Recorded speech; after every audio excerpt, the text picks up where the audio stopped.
Check, check, check, check, check, check, check. Hey, yeah, yeah, yeah. Yes, sir. 1 2 1 2 1 2. That's mine. Cool. So Right yeah, on. I think that the way that I would like this to happen is I'm just going to ask some kind of leading opening questions, For and sure. you can talk for as long as you want, Okay. and we'll see where the conversation goes. Sounds good, man. Yeah. So I guess one of the first questions we can ask is about this space, and how did the track house come to be? Track House was an idea that I had almost 6 years ago now. Mm-hmm. When I got back from college, I went to Harris Institute for Production and Engineering. And when I got back, took like a year of just like working a regular job. I worked in the mailroom at Sun Life Financial. Okay. And I just knew when I got back from school what I wanted to do. I knew even probably before I went to school what I wanted to do.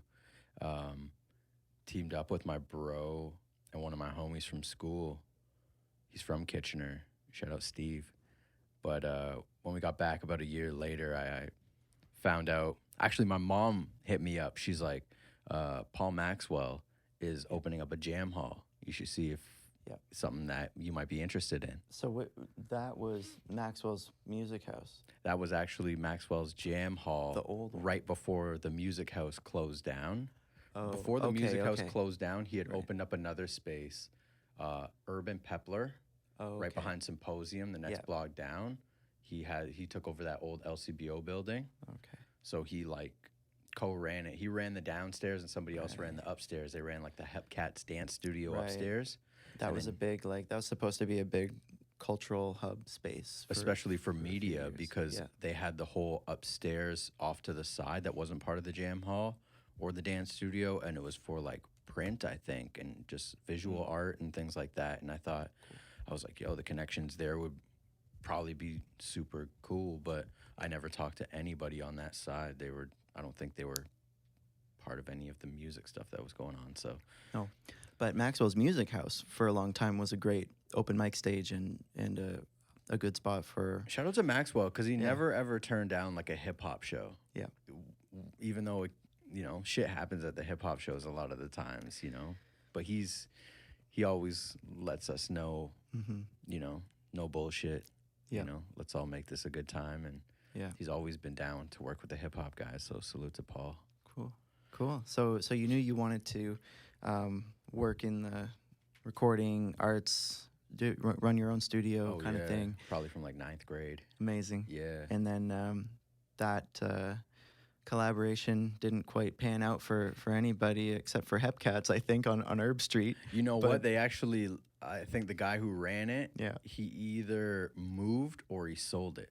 Yeah. Yeah, because I was cool with that guy. He was a nice guy. But I don't think they're there anymore. No. I don't know. I think the jam hall's still down there, though. I think it's still space that you can rent. People rent for jam space, But now you've got this beautiful space on above Pyrus. Yeah, How did man. that come about? Right above Pyrus. So when we left our old space, it was a little bittersweet because we put some work into there. We built a booth in there. We put like different wall panels to pass microphone cables through, and it was nice and clean. Painted it, carpeted it, put some like track lighting up in there. So it's kind of like, it sucked leaving. You thought you were going to be there for a little while. I thought I was going to be there for a while. I was like, oh, Paul can jack up the rent because we did all this extra shit, and somebody else is going to get the benefit. So I went back to working 9 to 5 life for like a year and a half. And through that whole time, was always on Kijiji looking for studio spaces. Okay. Yeah. Just keeping an eye out. Oh, yeah. So when this came about, cool. I didn't know what the fuck I was going to do. Yeah. Jumped in head first. I said, fuck it, I can't. And did you have to build out all the, the walls and that's the irony behind it. It was already done. No way. Take that in. So I was leaving a situation I felt not too good about because I put all this work in. And here it is, paid forward to me. Okay, amazing. Later on. Sometimes the universe just works out that way. Fascinating, isn't it? So we're probably the 3rd or 4th occupant in this space. Okay. So before it was called Sound Distillery. All right. Yeah. Good to know. Shout out to Will Muir. Oh, Will Muir. Yeah, Okay. he ran Uh, this. That's I'm not sure if you're that's familiar someone with I've come him. across in the music scene locally. Definitely. Yeah. Him and I have had a couple chats. Yeah, I gotta give him a shout and reach out to him, or chop it Yeah. up with him, take him out for coffee or something. That's funny. I mean, that's one of the things about this city is that everything we're still small enough that at some point you're gonna have one degree of separation with everybody that you come across. For real. So I didn't grow up in KW. I came here for school at the University of Waterloo. Okay. And so I've been living here 11 years now. You probably caught on to the scene like right when you came through, though. I did. Was JD Era still doing his thing? So I was in the folk scene doing a lot of singer-songwriter stuff. no I was way. working with Carrie Humphreys from The Echo. She was booking shows for me. I played at the Circus Room. I played at different bars around the university. So I was just kind of a clueless 18-year-old, in a new city, didn't know anybody. And it was through the student radio station, Sound FM, that I got connected with some people. Yes. And then I've been doing hip-hop for the last couple of years and, getting more connected with people in that part of What the made scene. you want to transition? Well, it was Out of the always folk? it was always about the lyrics for me. Yes. I was always a writer. I was always a poet, and I mean, I could strum a guitar, but my soul wasn't really into the music, the music creation of it. More so the words. Yes. So, I got to a point where I was starting to blend genres, and I was getting influenced by hip hop music. Kanon was a huge influence for me at that age, at 2008. Yes.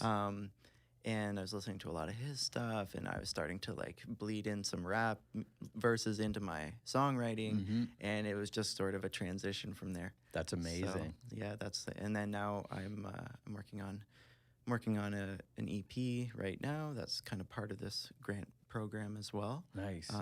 So yeah, that's exciting. Good for you. And there's always like different genres occupying the same space, I find, in Kitchener-Waterloo. I did a show on February 1st at the Button Factory. Nice. And there's some people that I know that do more, electronic music. Fauna was there. She's one of the local artists that I've seen at a bunch of house shows, and she does kind of like singer-songwriter, but with all electronic music, electronic instruments and looping pedals and whatnot. Nice. And people that are at hip-hop shows are also at those shows and are also at folk shows and are also at punk shows. And like, yeah. people aren't so strictly defined by those boundaries. Especially KW. from an artist perspective, when you realize that we all have similar struggles. Yeah. We're not that different. It's just, we just happen to do different music. Yeah, definitely. For a lot of that.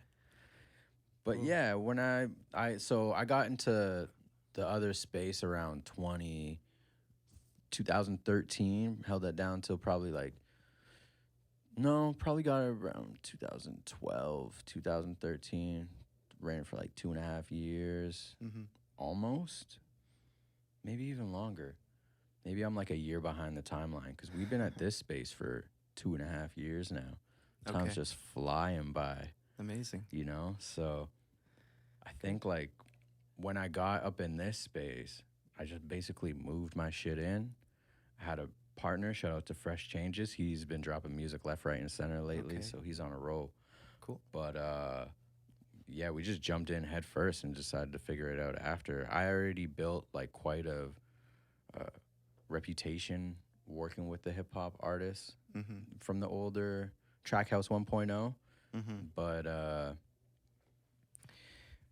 I think this move right here just like exploded just because it was the perfect timing between like just getting set up and so many people deciding they want to try their hand at hip hop at the same time. So like a lot of folk in like high school and stuff like that, they're like, yo, I can do this.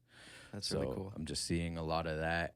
And just, so if we rewind fucking, I don't know, almost like 15 years ago, 13 years ago, I started rapping when I was like super young.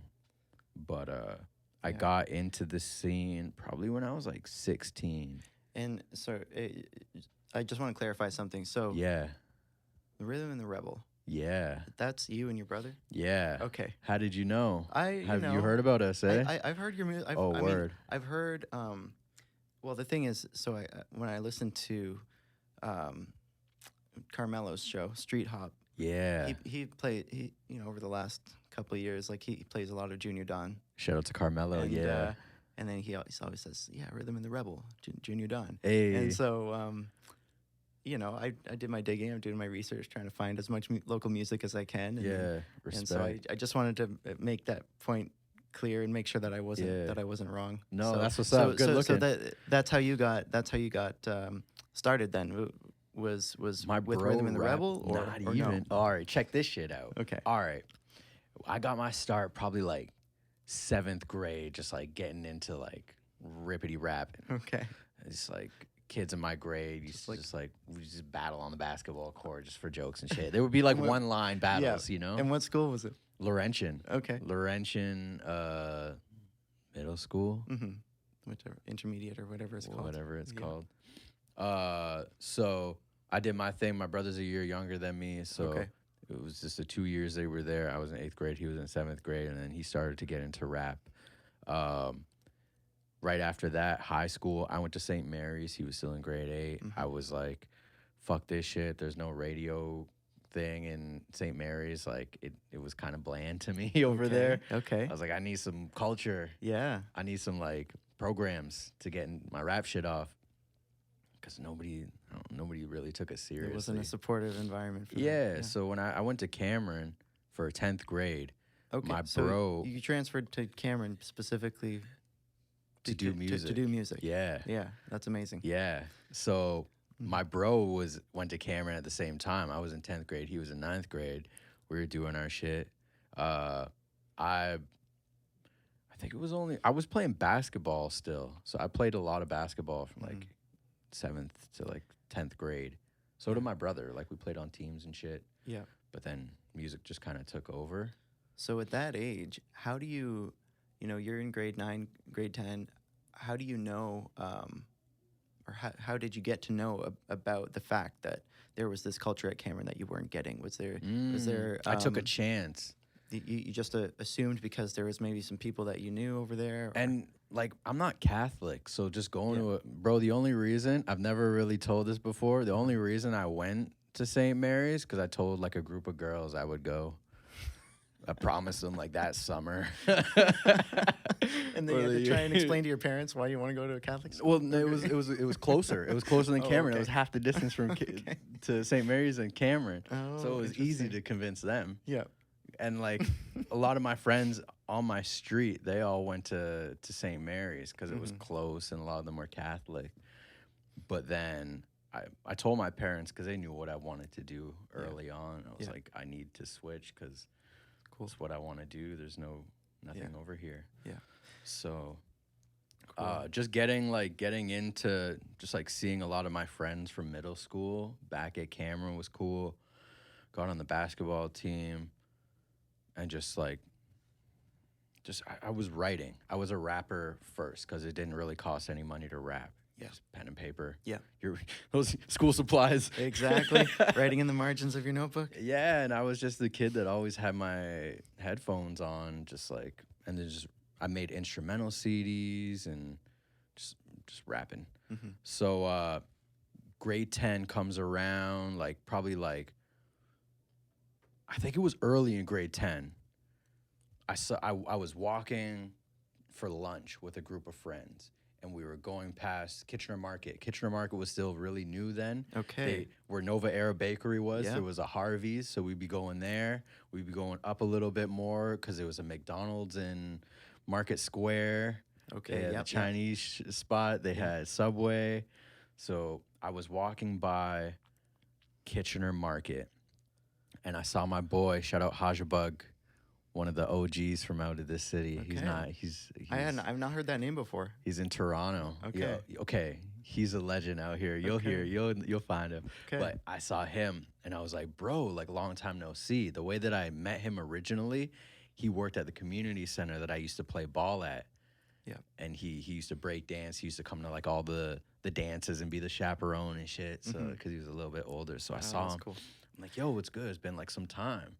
I'm like, yo, like I see you're still doing music. When I was wanting to get into music, he was getting ready. I think he was just about to go to LA to go to school. Wow. Because he went to SAE, which Okay. is like elite for production in Definitely. the States. It's not expensive. It's not cheap. So I was talking to him. I was like, bro, like I'm trying to get into doing this music shit. I need a place to go record. I got songs. And he told me to go to a spot called Third Degree. I was gonna ask you about Third Degree. I'm glad it came up. Yeah. Okay. So I was part of that. Tell me about Third Degree. Before going into Third Degree, I would rap at like friends' houses. Shout out to my boy Marty Pinkson. In 7th and 8th grade, we would just rap over instrumentals. There was like this rap game that came out for PlayStation, and it came with like a little USB mic kind of thing. So we're like, yo, let's like hang this up in his laundry room. We put like dirty blankets around that shit and hung it from the ceiling. 7th, 8th grade, we're rapping to like Lloyd Banks instrumentals, like Cassidy instrumentals. I think like okay. I never heard of this game. It's like Rock Band, but for rapping. Yeah, basically. Fort Minor, I'm pretty sure just came out with some music. So we were like, Linkin Park's the shit, you know? Yeah. So we just rap and do our thing. Then we went over to shout out to my boy Tyson Major. We used to rap together. We had like a little side group or something. We used to rap at our homie Robbie Wolf's house. Shout out to Robbie Wolf. We go to his crib, watch How High, and go. I would just go upstairs and just like rap to instrumentals on, again, a $5 USB Radio Shack mic. Work with what you got, right? Yeah. Yeah, that's really interesting. I hear this a lot from talking to people of the scene in house shows and just like informal gatherings at people's homes, especially when there's not a lot of obvious venues where you know that, you know, oh, I'm going to go here and I'm going to hear some local hip hop, or I'm going to go here where I can record and work on my art and, you know, expand my project, whatever I'm working on. Like the only one you're just kind of looking around, being like, okay, where do I go? What do I do? Yeah. So I'm just blessed that I had the hunger to just kind of ask questions and go seek shit out, because had I not done that, it probably wouldn't have panned out the way that it has so far. So just a little more backstory about getting feet wet recording and shit. Yeah, and so at this time, you were doing solo stuff, or were you making music with your brother too? I was writing raps solo, but I would do features with my brother, and him and Tyson were doing a group together. I was like, yo, I want to rap with y'all kind of thing. So my brother was starting to write his raps. Tyson was doing his thing. So we had a group together for probably like a summer. So like Camera Heights, my bro's in 9th grade, Tyson's in 9th grade, I'm in 10th grade. I find out where to go to record. My boy's like, yo, I work at this studio, come by. I came by probably like a next week later or 2 weeks later, because I think he was DJing Hashabug. He gave me a card. I called him later on. I think I called him about a few other things at some point. I was like, yo, I want to go to school for this. Where should I go? I almost paid the 30 grand and went to SAE or something, you know? Right. He was like, bro, if you want to get into the production shit, this was like 2005, 2006. He's like, get a MacBook or get a Mac. It was a PowerBook at that time. I'm like, yeah, I went and bought a PowerBook G4 laptop. It was like 3 racks, saved up all my dough. Yeah. But no, I think that might have been after. I think that might have been after the studio. So I was like 16, going to Third Degree. I walk in, I see Hashabug.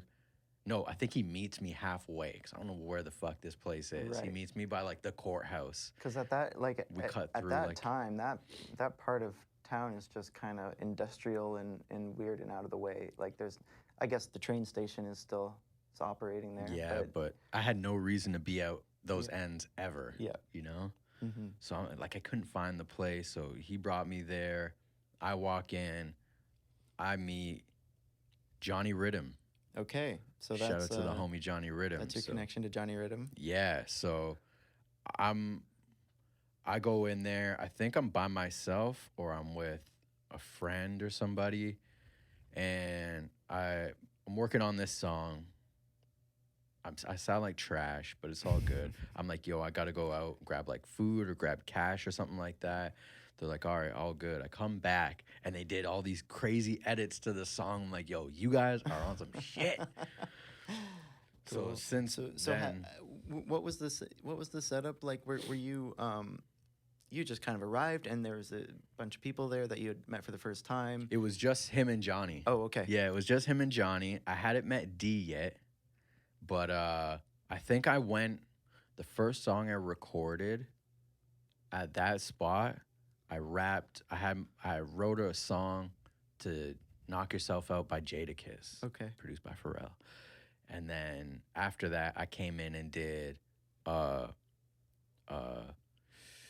Jay Mills remix to like No No No. It's like this reggae remix. And I, shout out to my boy Rude Boy. I had him on the track. And then I did a Rock the Mic remix with like Beanie Siegel and Okay. Freeway. Okay. I did a song with my girl Sandra, and she was singing on it. So like those were the first 3 songs that I made at that studio. And that was probably in like it's like a month. So I literally went back to that studio for like 3 years until they closed down. I was nonstop. I probably recorded like 30, 40 songs there. Cool. I recorded a song with my now wife. Okay. Yeah, we were like 16 back then, just like got started dating. And your first song together was? It was an original song. Okay. And it was produced by J1. First time meeting J1, I don't even think I met him at that time.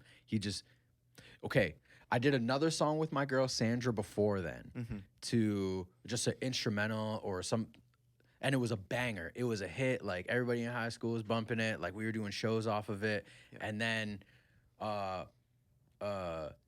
J1 makes a remix to it. Oh, okay. And Johnny's like, yo, check out this remix my boy did. And I'm like, yo, who's this J1 guy? Later on, like we're going through beats that J1 sent through, or maybe we sat down with J1 for the first time. And I'm like, yo, I like this beat.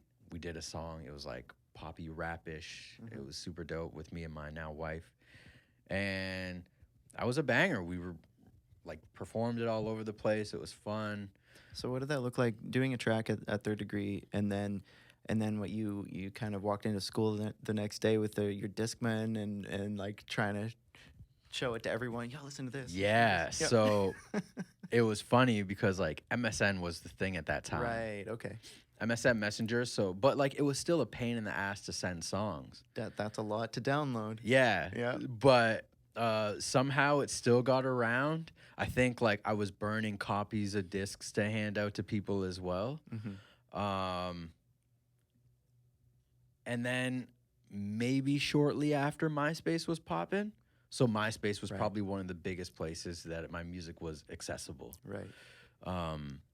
But still, like I think just being in school, talking to people, and then just being like, yo, pop on my headphones or something like that made a huge difference as well. So that was, yeah. Good I thing never you really moved to thought about it. Cameron. Yeah, exactly, right? So I did a solo project there with like 22 songs, 21 songs. I formed a group called Youngest in Charge in the midst of all of that. Like found some of my closest homies at that point. It was like 6 of us, and we all were like spitters. We all had our own solo things going, plus we had group projects. We were in there all the time. So it was me, my boy Shaw, my cuz Ace, my boy Rude, the homie Malachi, and then Tyson came and we were doing some songs together. He was part of the group for a minute. My bro came along for the ride for some tracks. So there was like 6, 7, 8 of us, like all locking the studio down, putting in work. Nice. A couple of our other homies would come by. We bring them to the studio. So we definitely got it in at Third.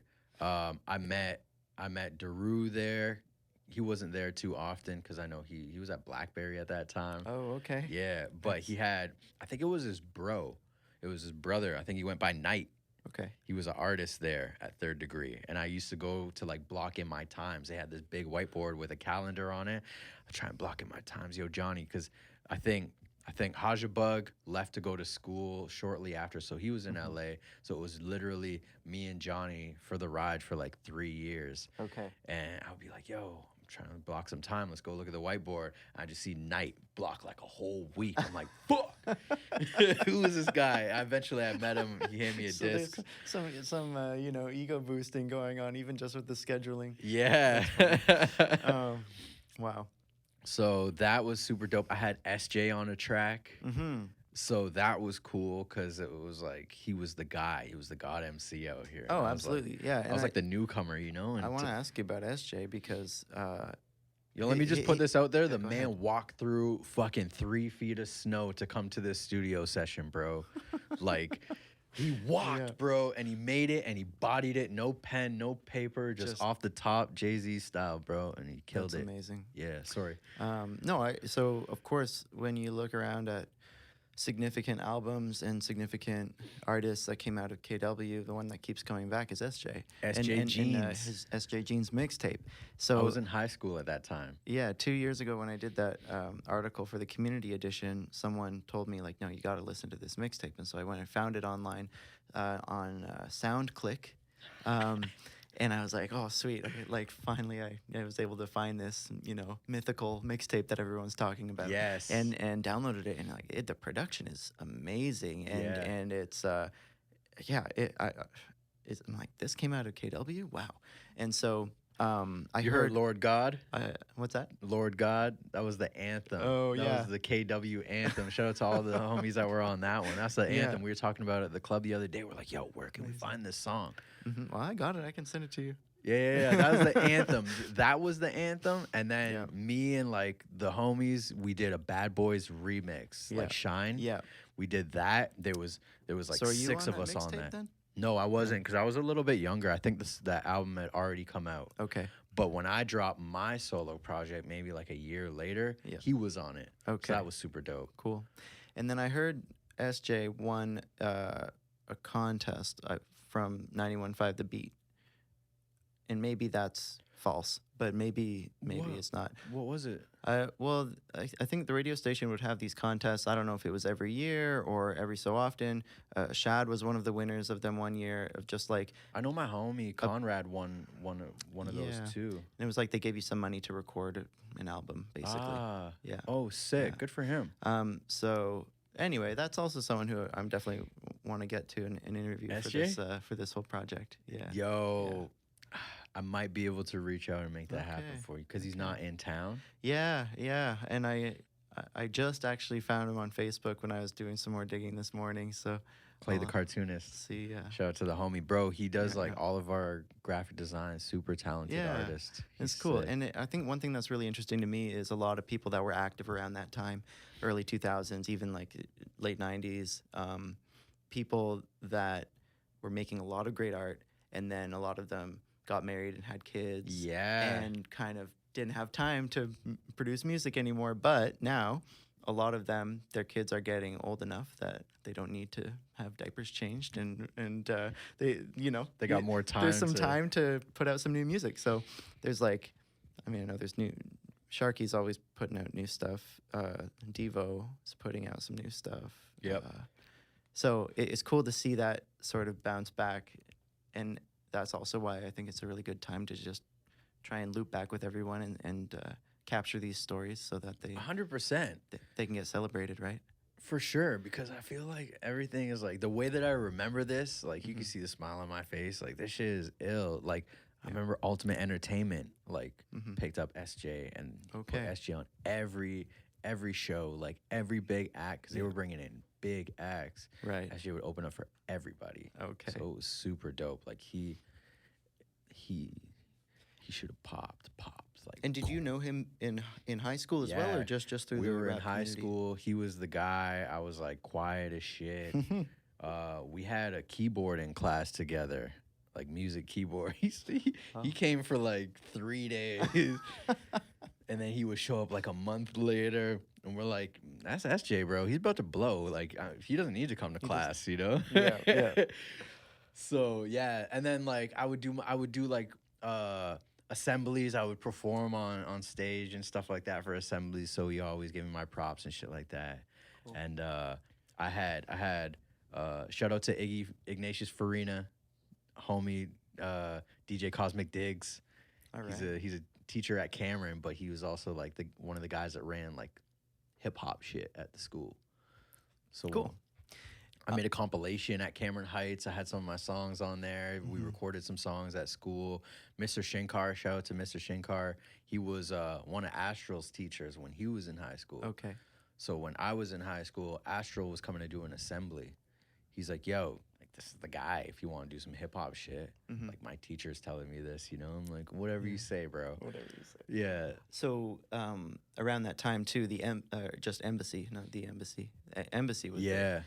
And one thing that I've been like trying to map out is just like who were the people pushing the culture forward, like organizing to actually make things happen in the city. So Embassy, of course, was really influential. Yeah.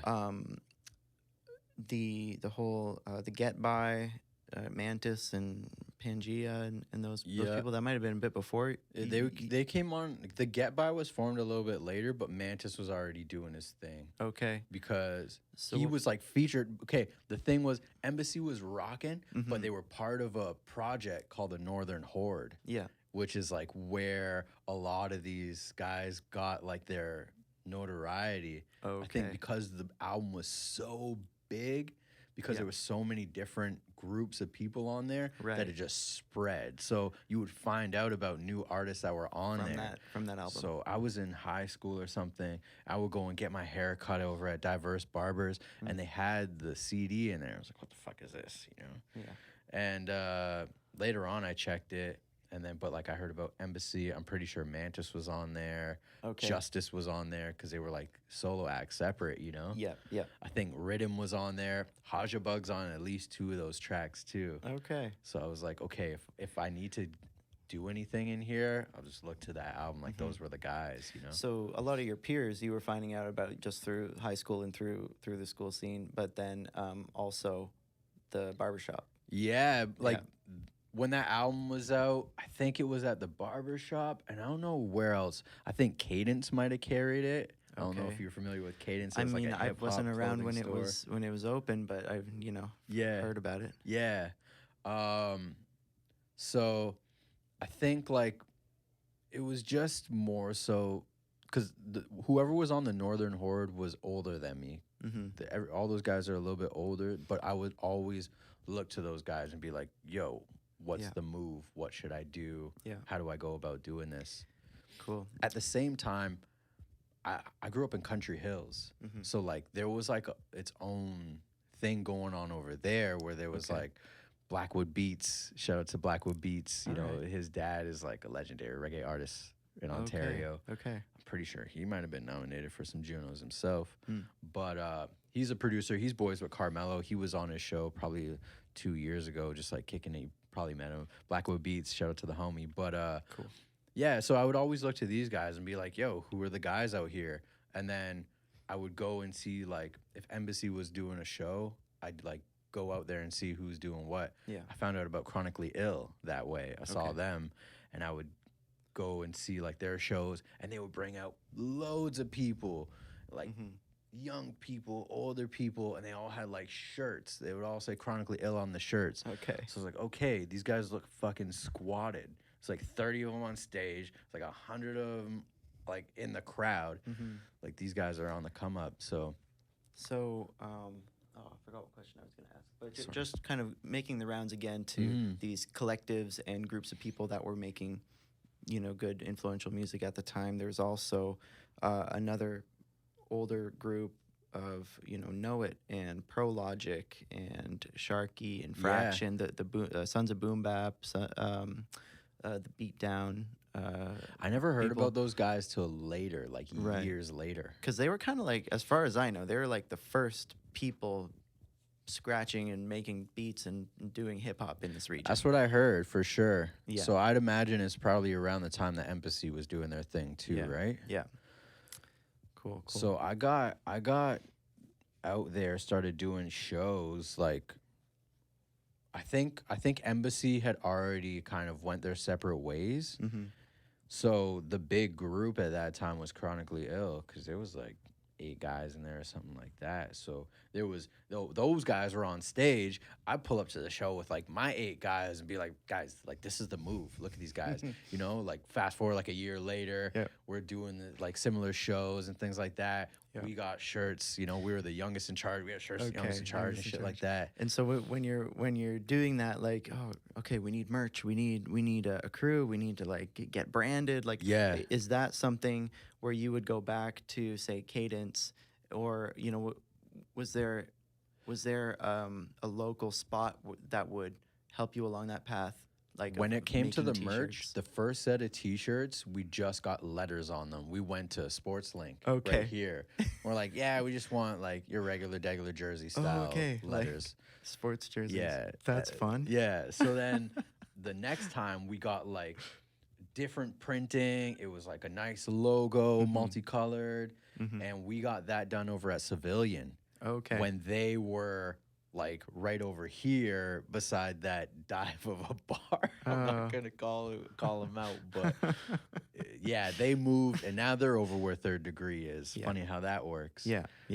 But yeah, those guys did our other prints. Now I got a interesting. couple of other people that I work with, but yeah, Civilian helped us out along the way. Shout out to them. Oh, that's really cool. So I think that was still probably like 2006 ish, 2007 maybe. Chronically Ill was doing their thing. JD Air was popping out here. Mantis was popping. Justice was popping. I know I'm forgetting a bunch of other people, but And was there a lot of competition in that? Were you all I kind of always felt the competition rubbing shoulders and because of the music that I got into. Yeah. It wasn't like fun and kumbaya type No. shit. It was like the hard shit. Yeah. I was Is it- definitely moving those ways. Like Dipset was my high school. Okay. Yeah. So, you So- know how we're pulling up if I'm saying that. So, like for me, it was always like a little bit of competition, just because like I'm not playing basketball anymore. So like this is my little thing. This is your way. Yeah, and I'm pretty sure most of those guys felt the same way. Yeah. And And so one other thing that I saw some videos on YouTube of was these freestyle battles called Skills to Pay the Bills. yeah, And they it looks like they all happen in Cambridge, but were you ever part of that? I was not. I feel like my brother might have been a part of one of them. Okay. I don't know if it was the Skills to Pay the Bills, but I think he shot he was part of a cipher, and he was at Jump Off when Jump Off was still in Market Square. Okay. Because Yeah. they've moved a couple times now. Yeah, this is now their third move, which is a sick move. If you haven't been there, check it out, man. I It's haven't really been nice in the new there. place yet. It's sick. Yeah. Yeah. Shout outs to the homies at Jump Off, Nito, T, Mm-hmm. Adrian, Jonas. Those are the homies. Yeah. Yeah. Yeah, no, that's great. Okay, I want to ask you about a couple things that you were a part of. So in 2009, there was a concert at City Hall. All right. So with that big- said, let me cut you off before that. Go ahead. I think we did a show before that at City Hall because in the midst of all this, I was part of Kayak, Kitchener Youth Action Council. Okay, yep. I was like, yeah, I was.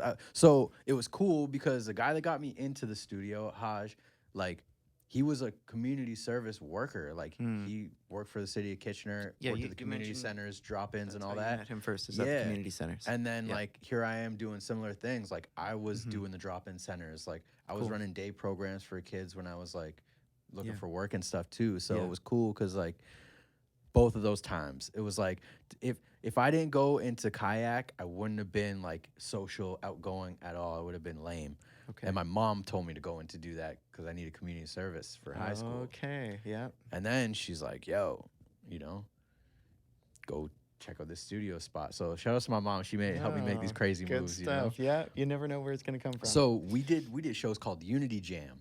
Okay. So I did a couple of shows doing Unity Jam. Rhythm performed at one of them.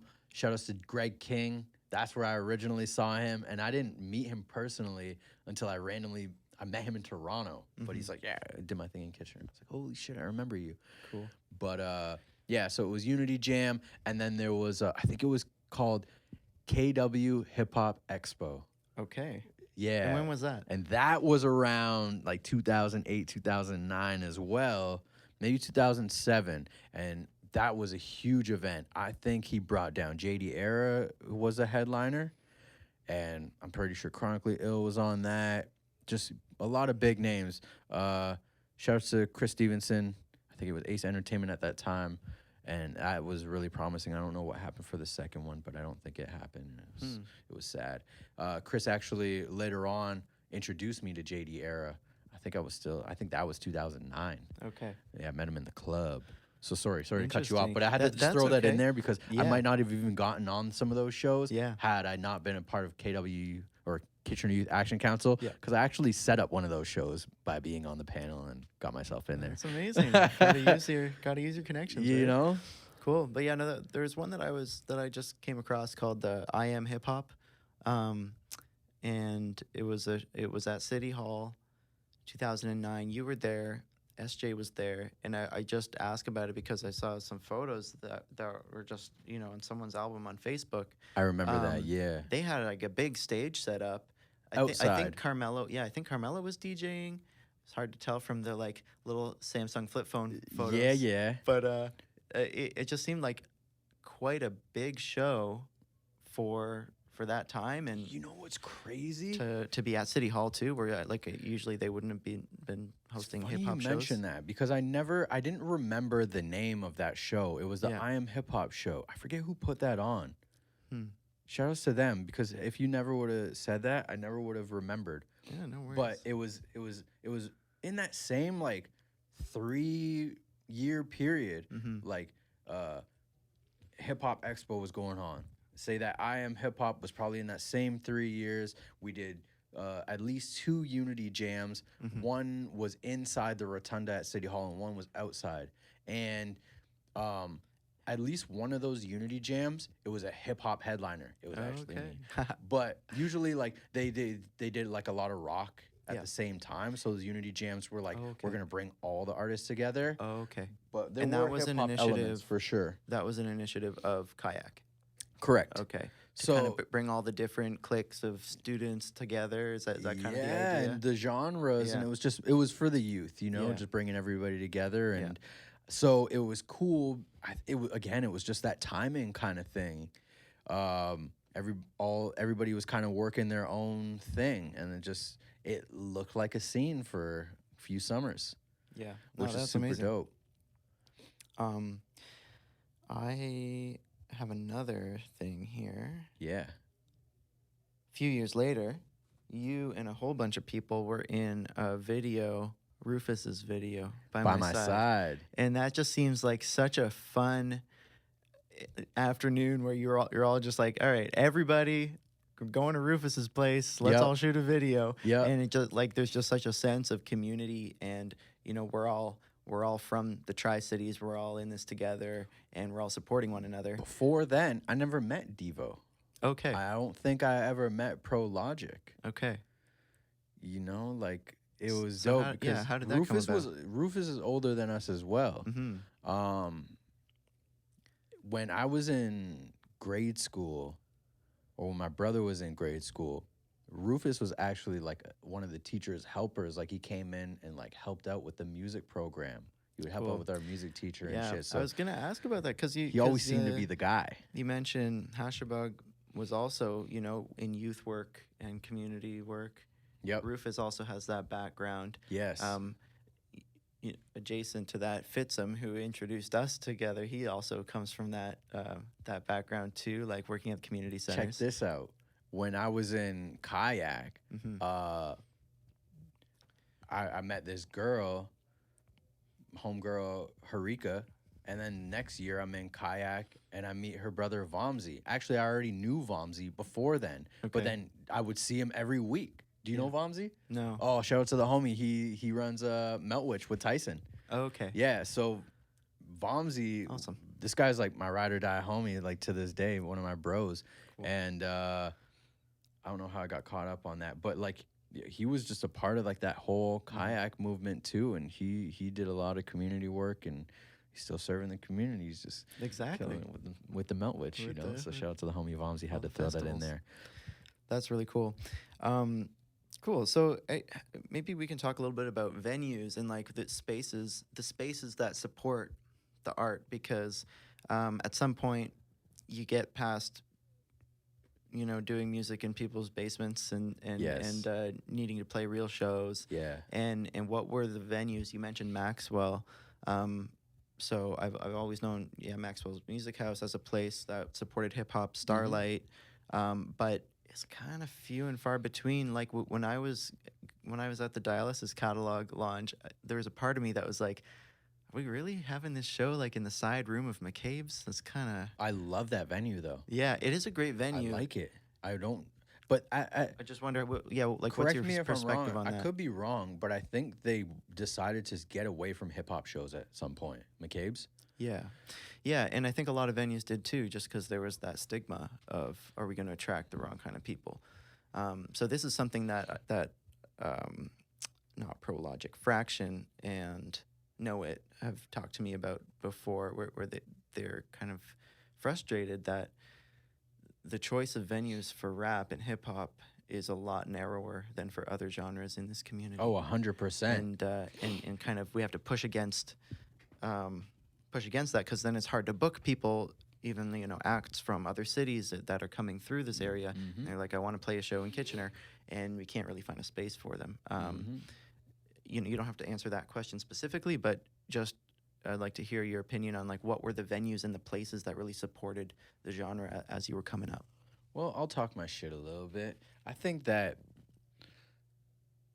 first and foremost, for people like attending these shows, if you have problems with people, like, stay your ass at home. You know, like, don't go to these shows looking for trouble. Like, if anything, deal with your situation away from this community gathering. Like, let that be like a neutral spot, right, to where we can all just enjoy that shit, do whatever you want after, but you're kind of fucking it up for everybody else who are doing it for the art and for the culture, and you're kind of staining the reputation for all of us. But bro, I've told people, because I know so many artists out here, I'm like, I want to do shows. I've had people be like, bro, it's not worth it. It's not worth the hassle, all the bullshit that comes along with it. And I'm like, but we need it. Yeah. So and then that's how you get people saying they're from Toronto. Right. Right.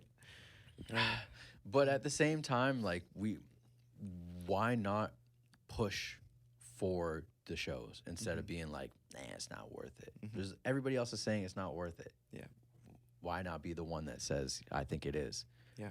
Because I believe it. And shout out to the homie Tyson Major for opening up urban culture. He's really doing it for the culture. Yeah, He's going against probably what everybody told him not to do. Yeah. You know? Yeah. So, and he's doing it. He's bringing these acts down. So, to all the artists out there, if y'all motherfuckers aren't showing up, I suggest you do yourself a favor. Show up. But yeah, it's definitely got narrower just because all the stigma that's come with it. But literally, you just named off like the main two, you know, Starlight and Maxwell's now urban culture, right? Thank you, Tyson. Yeah, and that's a good sign to have that coming up. I think the Boathouse will support it if you got the money to do it. Right. But yeah, I heard they're not cheap. Street Hop has done events there before, right? Yeah. I'm currently talking to the folks over at the Walper because they have the downstairs venue, the old Rum Runner, right? Is that what it was? Yeah. Yuck Yucks or whatever? It's really classy down there. I've been there for a jazz show once. But it's like low lighting. Yeah. It could be a dope for a hip-hop vibe, right? Definitely. Cool. Couldn't jump too high, but yeah. That's all right. I like that. I like the smaller venues because at least for the photos and videos, it looks rammed. Definitely. So I'm reaching out to those folks to try and get something going over there. Well, I hope they support that because the Walper would be a great place. I mean, if they want to make some change and I'm bringing the change, you know, then and that makes the other it easier. Thing, for me, like, I don't really talk about it too much, but I'm pretty neutral when it comes to the different sides that are kind of doing their thing out here. I don't have a problem with nobody, and I don't think anybody has a problem with me. So it's always like pretty neutral when it comes to putting on shows. Yeah. So I feel like I'm able to let people know, like, don't bring the bullshit here. Like, let's make some history. You know, Cool. Well, thank you. Thanks for No, and talking about I'm that. just trying to think about other venues. Like the Cork House is like the only other one that I can think of. Yeah. If I'm missing any, let me know. But thinking of where I've gone to for hip hop shows, Harmony Lunch, they're closing Oh, down now, yeah, they closed down. but they were the ones that were doing it probably the most, Mm-hmm. even for hip hop. Mm-hmm. Like they did a lot. Shout outs to Have Hope. Yeah, definitely. And that's interesting to me. I've been to a few of those Have Hope shows at Harmony Lunch, And and they fuck with the hip hop artists. it's awesome. And there's also like a cool crossover between punk, hardcore, and hip hop. And then there's another Exactly. group of people. Who is it? Rebel Ground Sounds? No.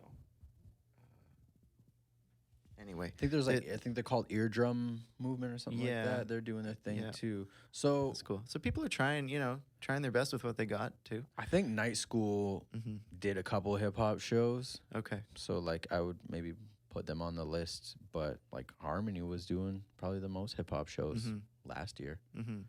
if not Max was. So when it comes to a lot of hip hop is about representing where you're from, and in a city like ours, in the Tri-Cities, like we mentioned, there's some people that just don't want to really represent here, and they kind of say they're from Toronto instead. But yeah, how important was it to you making, when you started making your music, to say like, oh, I'm from Kitchener, or I'm from Country Hills, or I'm from the Tri-Cities, and representing this area in Yeah. music? Yeah, good question.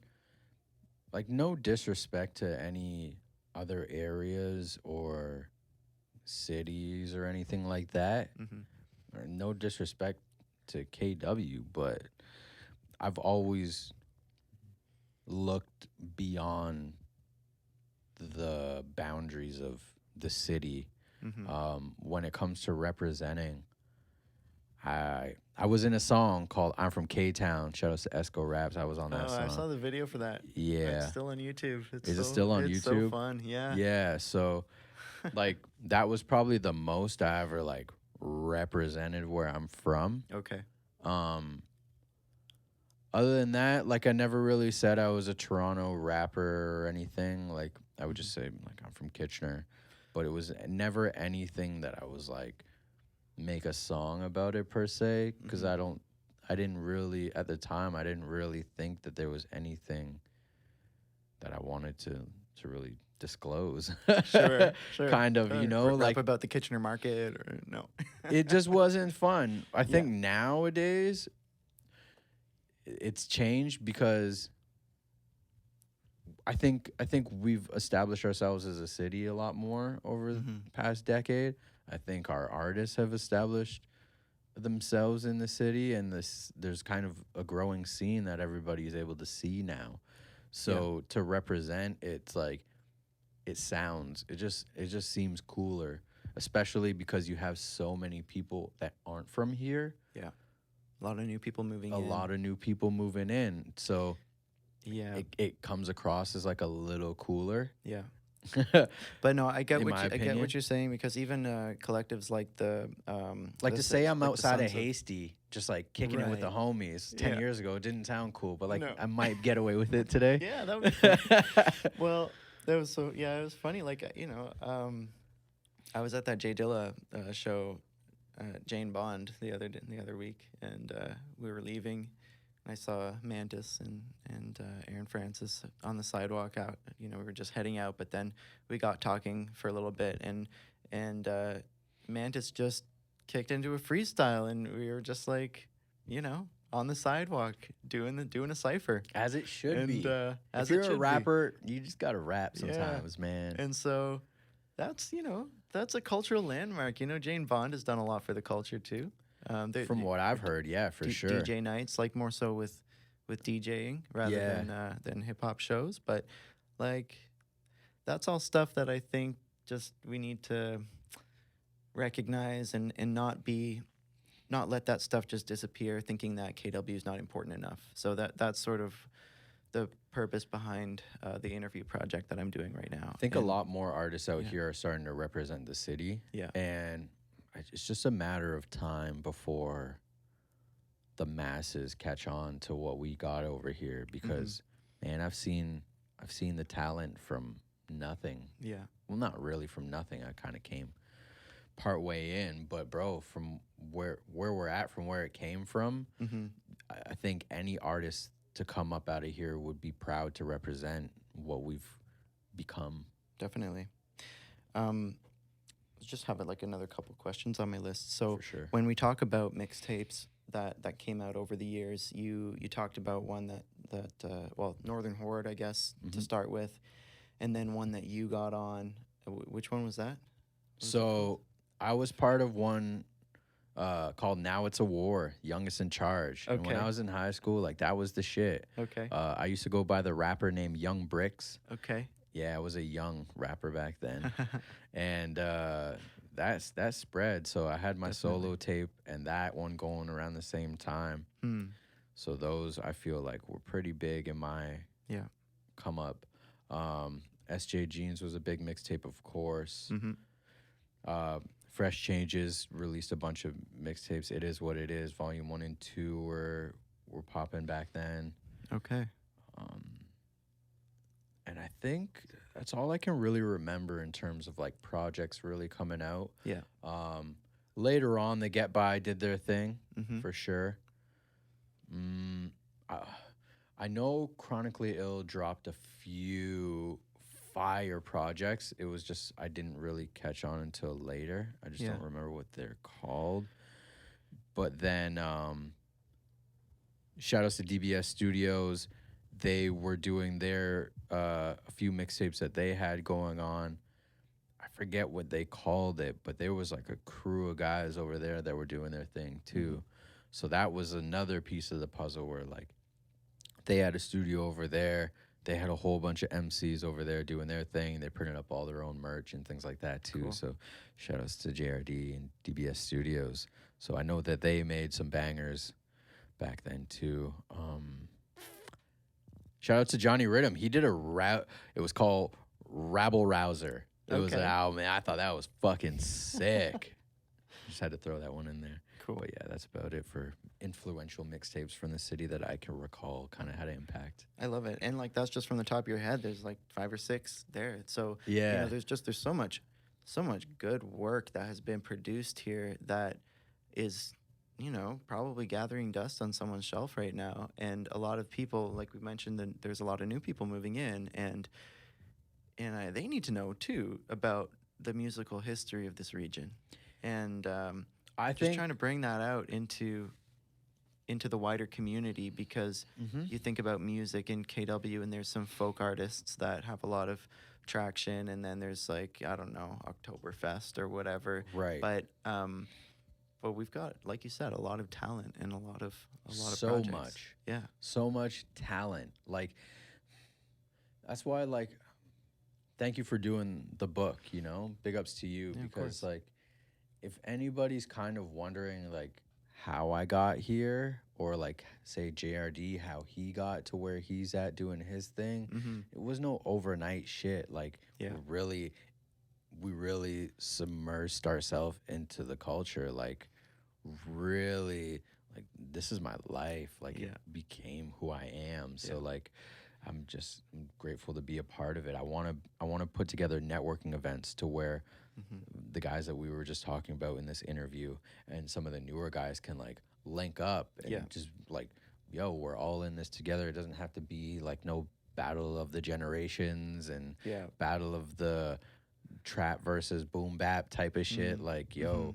Yeah, because you've done both, right? I've done both. Yeah, man. And I see some of the more trap style rappers wanting to do a little bit of boom bap stuff here and vice versa, right? Like, well, it just seems like generally it's moving in more of a direction. It's balancing itself out a little bit more. R&B as well. There's a lot more singing. There's a lot more soul influence coming back in. Yeah. It's good to see. Shout out to Rufus. He was on a Rhythm and the Rebel track in 2009 called Change Gon' Come. He came out to Toronto because I think he was already in the area.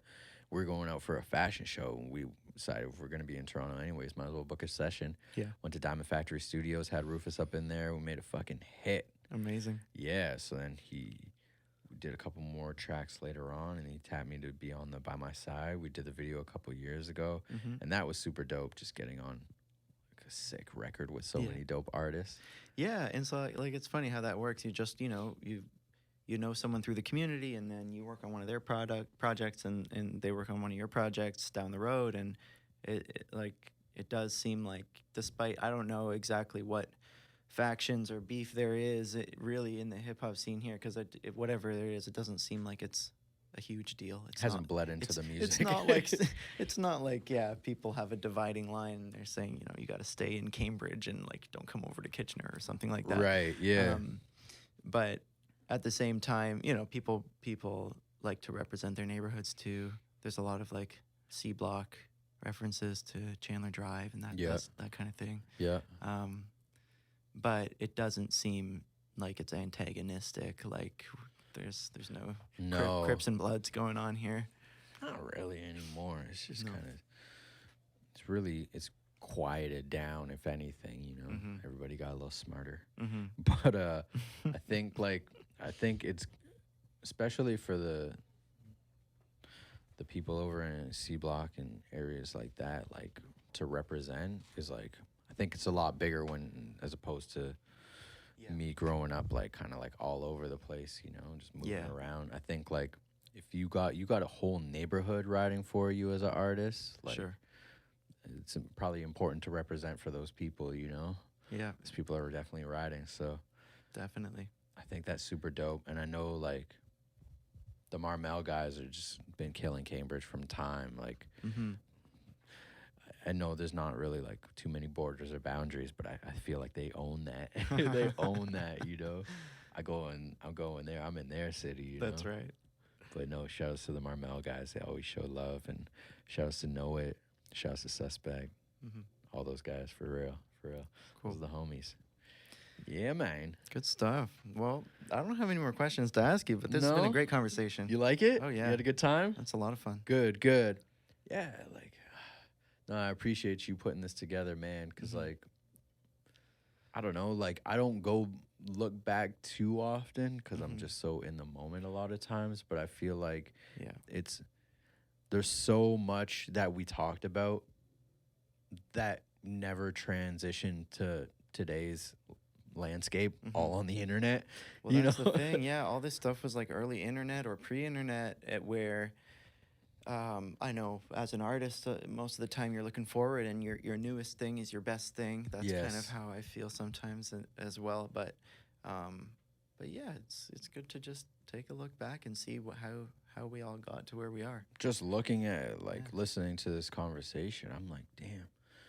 Listening all those names off, I'm like, I don't need to go anywhere else for beat makers. They're all in the city. I don't need to go anywhere else for features. Yeah. You know how many different types of artists there are? I can get any sound I want out here.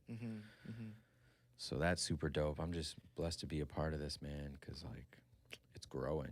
Absolutely. When one person gets on, we're all on. Yeah. That's how I feel. So thanks. When it comes to like, I know a lot of people, entrepreneurs, just people wanting to be something or create something. So many people left this city to go and chase that.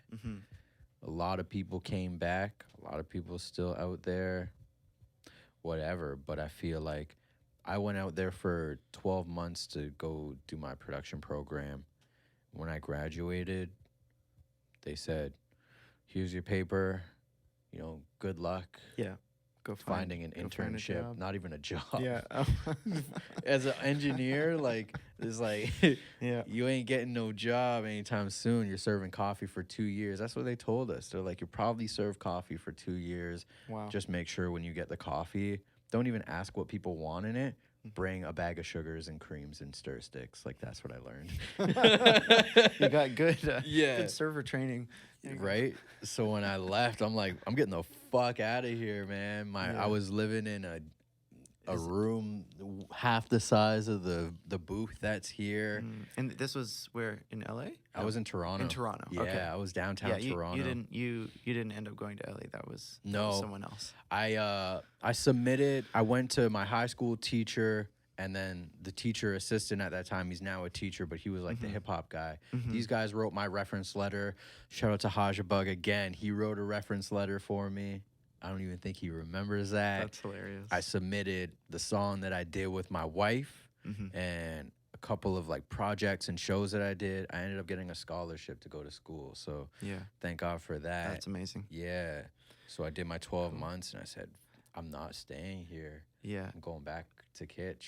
And then was that sort of like a feeling of defeat that you were like, oh, I have to go back to my hometown? And maybe at the time. For a minute. I probably only thought that for a minute. Okay. But because you knew the potential of everything that was going around here. Like No, you didn't.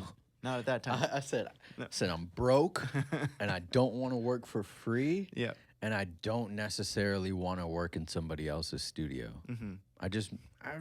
At the time, I was doing really well in creating music with my brother.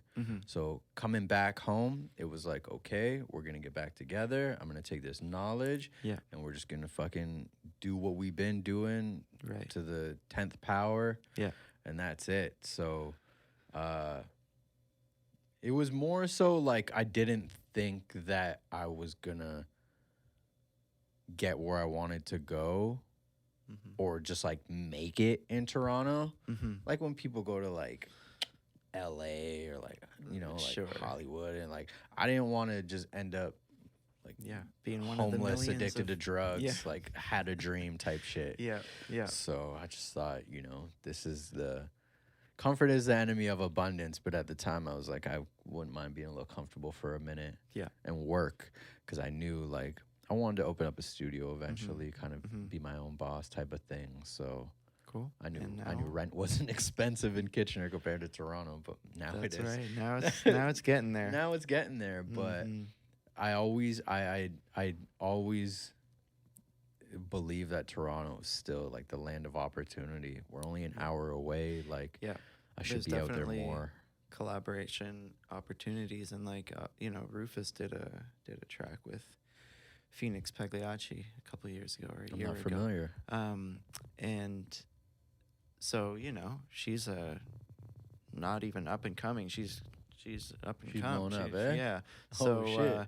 That was maybe only a year ago, but damn, I had no idea. That was a cool feature that I was like, oh wow, you know, Rufus is working with big name Toronto independent hip hop artists. And, they're hip hop. Yeah, okay. yeah. So there's a collective called the Sorority.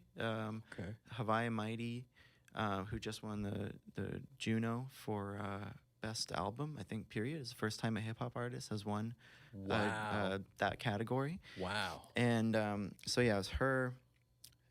All women. Phoenix Pagliacci, Lex Leosis. They're a bunch of rappers from Toronto area that.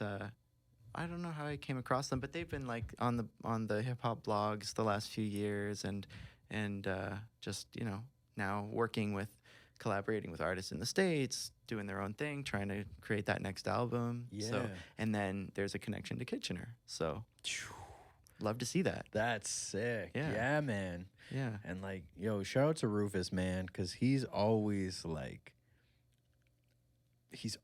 stayed true to what he's wanted to do from my perspective.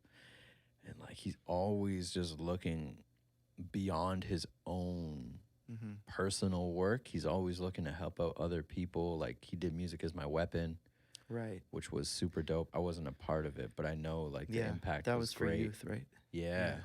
So I would love to be a part of something like that going forward. Who knows? But just had to show him a little love right there real quick. Absolutely. Legend. Good stuff. But yeah, man. Any other questions? Oh, I think that's good. I'll wrap it up. Might be back another day for another chat, but this was fantastic. Thanks for sitting down with me. Where can people find you, Sam? Oh, where can people find me? You can go on my website, samnabi.com. I do a whole bunch of stuff. I'm a writer. I'm a rapper. I've got a self-produced EP that is already out there on Spotify and Apple Music and whatnot. And Okay.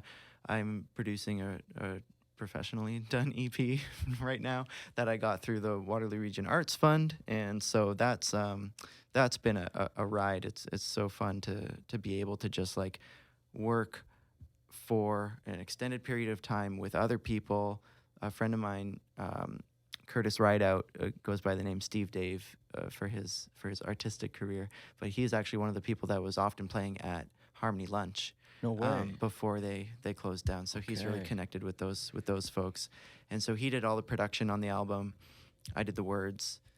It's been like a Sick. year-long process of doing this EP, and it's getting released in March. So Congrats. that's what's next for me.